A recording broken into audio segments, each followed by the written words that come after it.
पूरी है नहीं तो फिर कायम मकाम सदर जो भी होंगे उनसे हम ये काम कराएंगे। मैं बड़ा वाज़ेह बता रहा हूँ, अप्रैल मीन्स अप्रैल, ये मेरा आइनी हक है।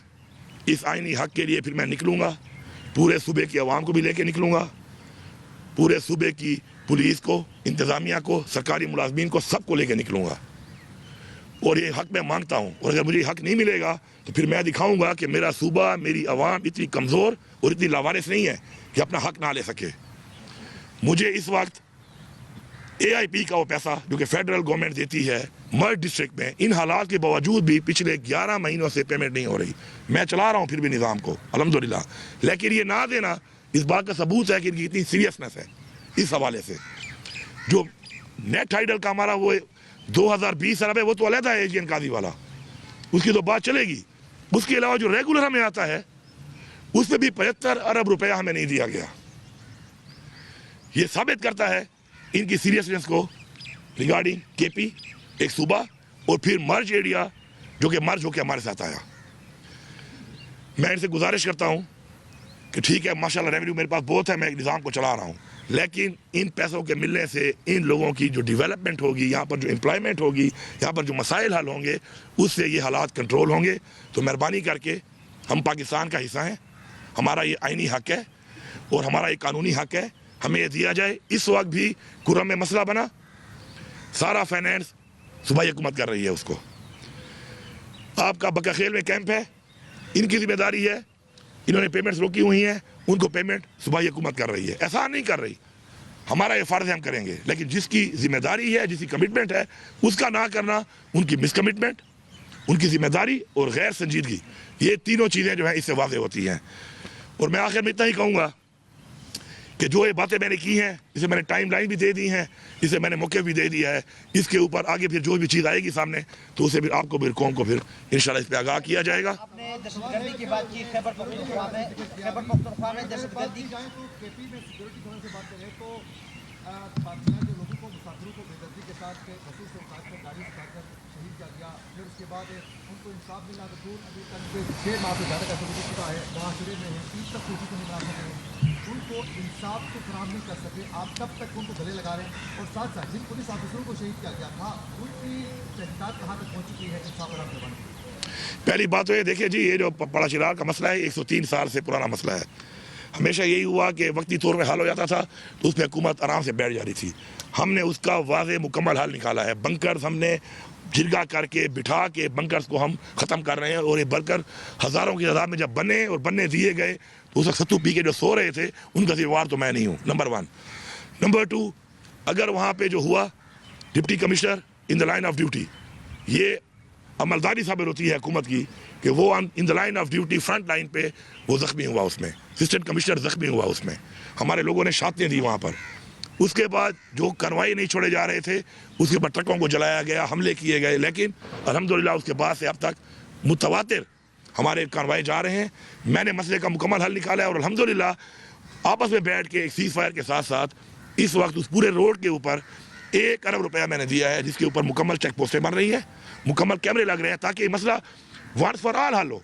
वक्ती तौर पे नहीं कि एक सीज़ फायर हो गया, जिरगेगा तो बाद मैं आराम से बैठ जाऊँ। तो उस पर इंशाल्लाह काम हो रहा है और हमने कोई कसर नहीं छोड़ी किसी भी तरह की इस मसले के ऊपर। और अल्हम्दुलिल्लाह अब काफ़ी महीनों से वहाँ पे अमन भी है और इंशाल्लाह सप्लाई भी शुरू हो चुकी है। हाँ, अब आप जो कह रहे हैं इसमें फेडरल हुकूमत का क्या फिर रोल, मैंने रिक्वेस्ट की कि पैसे मैं दूँगा, एविएशन से मुझे जहाज़ दे दो ताकि मैं लोगों को ला सकूँ। मेरा हेलीकॉप्टर तो वहाँ पर चल रहा है चिंची की तरह, लेकिन एक हेलीकॉप्टर की गुंजाइश 16 बंदे नहीं है, कैसे कितने बंदे वो लेके आएगा और ले जाएगा। फिर कुछ फ्लाइटों के बाद उसको फिर दोबारा ठहराना पड़ता है। हेली की सर्विस एक और तरह की है। मैंने कहा पेमेंट भी मैं करूंगा, इन्होंने मुझसे वादा किया कि आपको हम जहाज़ देंगे, ना वो जहाज़ दे रहे हैं, ना मुझे C-130 मिल रहा है और मेरा हेलीकॉप्टर जो है उस पर काम कर रहा है और मेरे पास ये वसाइल है नहीं, अपना जहाज़ मेरे पास है नहीं। तो ये भी हमारे पार्ट पे तो जो है हमने किया, इनके पार्ट पे जो था इन्होंने कुछ नहीं किया। आपने खैबर पख्तूनख्वा में दहशतगर्दी की बात की, इंटेलिजेंस बेस्ड ऑपरेशनों की बात की, तो क्या खैबर पख्तूनख्वा में जो जिस तरह की दहशतगर्दी हो रही है, एक तो तहरीक तालिबान पाकिस्तान है जो कि उनके खिलाफ कार्रवाई हो रही है और दूसरा ये है कि जो लोग वहाँ के उनको गुट तालिबान कहते हैं, क्या उनके खिलाफ भी बला तफरीक मतलब कार्रवाई हो रही है? क्या डी खान या बाकी अजला में उनके दफातर अभी भी मौजूद है? और साथ साथ अफगानिस्तान की जो बॉर्डर है मुख्तलिफ ममालिक के साथ लगती है, तो खैबर पख्तूनख्वा या पाकिस्तान में दहशतगर्दी क्यों? देखिए जी, पहली बात तो है कि दहशतगर्दी पाकिस्तान में क्यों, ये एक बहुत पेचीदा बात है। पाकिस्तान में इसलिए कि पाकिस्तान इस्लाम के नाम पे बना है। पाकिस्तान में इसलिए कि पाकिस्तान 27वें माह रमज़ान को वजूद में आया है। और पाकिस्तान में इसलिए कि जो अगर आप तारीखी तौर पे देखें तो इस्लाम में बताया गया है खिते का कि जहाँ से ग़ज़वा बदर होनी है या ग़ज़वा हिंद होनी है, ग़ज़वा हिंद सॉरी, तो वो यही खिता है। ठीक है, अब बात यह है कि जो इंटरनेशनल जितनी भी चीज़ें हैं उसके अंदर पाकिस्तान, अफगानिस्तान, ईरान, ये एरिया एक फोकस में है। उसमें मिनरल्स भी हैं। अभी आपको बहुत सी चीज़ें वक्त के साथ पता चलती हैं, हमें तो कोई बताता नहीं है, निकालनी पड़ती हैं। 1956 से लेके 1970 तक एक सर्वे हुआ है, बाकायदा एग्रीमेंट पे सर्वे हुआ है, यूएसए और पाकिस्तान की एजेंसी के दरमियान मौजूद है डॉक्यूमेंट। किस चीज़ पे कि माइन एंड मिनरल्स जो हैं इस पूरे खिते में, और उन्होंने उसको इंडो पाक के तौर पे लिया है, पाकिस्तान के तौर पे नहीं लिया।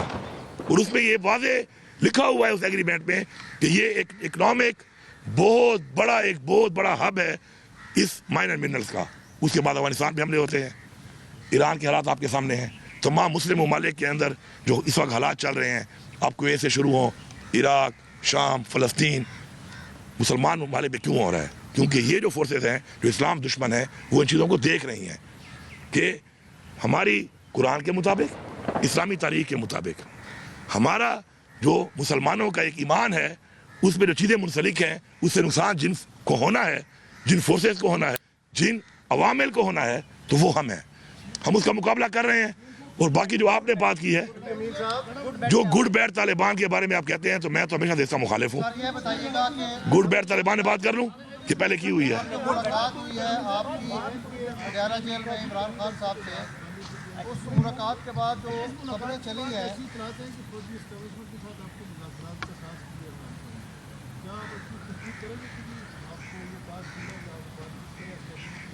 देखिए पहली बात तो ये है,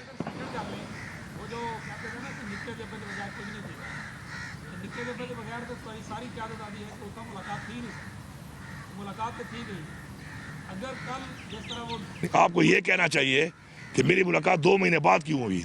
मैं एक वज़ीर आला हूँ, वो मेरी पार्टी का लीडर है, मेरा लीडर है, और मुझे मुलाकात के लिए 2 महीने वेट करना पड़ता है, जबकि बहसियत वज़ीर आला मेरे पास ये इख्तियार है कि मैं किसी भी जेल में जाके किसी को भी मिल सकता हूँ। तो आपको ये कहना चाहिए निके काबा या वड्डे काबा, वो तो आप अब्बा बना हुआ है ना यहाँ पर, असल में तो निके काबे और वड्डे काबे हमने बनाए हुए हैं।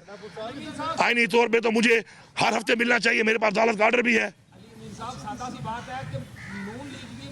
को नहीं मानती होती थी जब जुबैर साहब बाजवा से मिलते थे, मरियम साहब मिलती थी, तो क्या अब उसी तरह का परतव बाद में निकल सकता है? देखिए बड़ी क्लियर बात है, इमरान खान साहब ने खुद हमेशा मुज़ाकरात की बात की है। अपने एक इमरान खान का जो एक विजन है उसमें वो कहता है कि मसाइल का हल मुज़ाकरात से होता है, ऐसा ही है ना। अब बात यह है कि इमरान खान जब जेल से बाहर थे उस वक्त इमरान खान ने कहा कि मैं पाकिस्तान के लिए मुज़ाकरात के लिए तैयार हूँ। उसके बाद भी मुज़ाकरात के हवाले से इमरान खान कि जो मुज़ाकरात की बात है उसके अंदर इमरान खान डील नहीं करेगा। डील अपनी ज़ात के लिए होती है, डील अपने किसी मनसब के लिए होती है। इन्होंने की है डीलें, इन्होंने लिए एनआरओ और डीलें की हैं। इमरान खान डील नहीं करता, न वो करेगा, न ही वो किसी डील के लिए इस वक्त जेल में है। वो एक मकसद के लिए, एक नज़रिए के लिए, जो इस वक्त गैर कानूनी तौर पर जेल में है, और उसकी बीवी भी है, हमारी और लीडरशिप भी है, अभी भी हमारे बहुत से कारकुनान भी है। तो डील वाली बात नहीं है। हाँ, मुज़ाकरात पाकिस्तान के लिए उन चीज़ों पे जो गलत हुई हैं उनकी इस्लाह करके अगर एक रास्ता निकलता है तो मेरे ख्याल में हमें एतराज़ नहीं होना चाहिए। सीएम साहब ऐसी कोई बात नहीं है कि कोई मुज़ाकरात के लिए बानी पीटीआई रजामंद हो गए या गंडापुर साहब को कोई टास्क दे दिया गया। जो अंदर मुलाकात हुई है उसके बारे में आपकी पार्टी तरदीद कर रही है, आपका क्या मौक़िफ़ है, क्या बातचीत हुई है, क्या बाकी खान साहब राजी है मुज़ाकरात के लिए, उन्होंने आपको टास्क दिया है कि करें?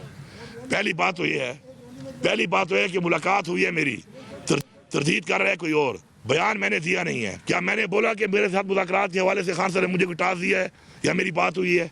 मैंने तो नहीं बोला, ऐसी कोई बात नहीं है, ना ऐसी कोई बात हुई है।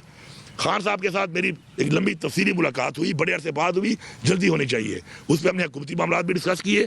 सबसे ज़्यादा खान साहब जो कंसर्न था वो रिगार्डिंग लॉ एंड ऑर्डर और टेररिज्म का था, वो भी डिस्कस किया। इंटरनेशनल जो है हमने वो भी डिस्कस किया कि इंटरनेशनल जो हमारे बॉर्डर्स हैं, हमारे जो मामलात हैं, हालात हैं, उसके ऊपर भी बात हुई।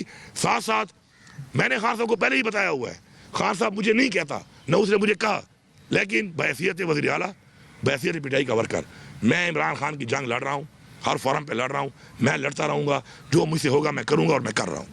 सीएम साहब आपने एनएफसी अवार्ड के हवाले से बात की है, तो हमारे सूबा खैबर पख्तूनख्वा के तरबेला डैम की रॉयल्टी में तकरीबन अब जो 2000 अरब रुपए है, क्या वो भी जो कि बैलेंस चलता आ रहा है वो भी इस एनएफसी अवार्ड में एजेंडे का हिस्सा होगा, या सिर्फ आप एनएफसी अवार्ड पे जाएंगे?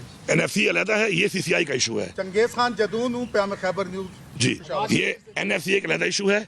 ये जो आप बात कर रहे हैं ये सीसीआई में है, ये एजीएन कादी फार्मूले के तहत हमें पहले भी एक 1680 अरब रुपया हमारा जब था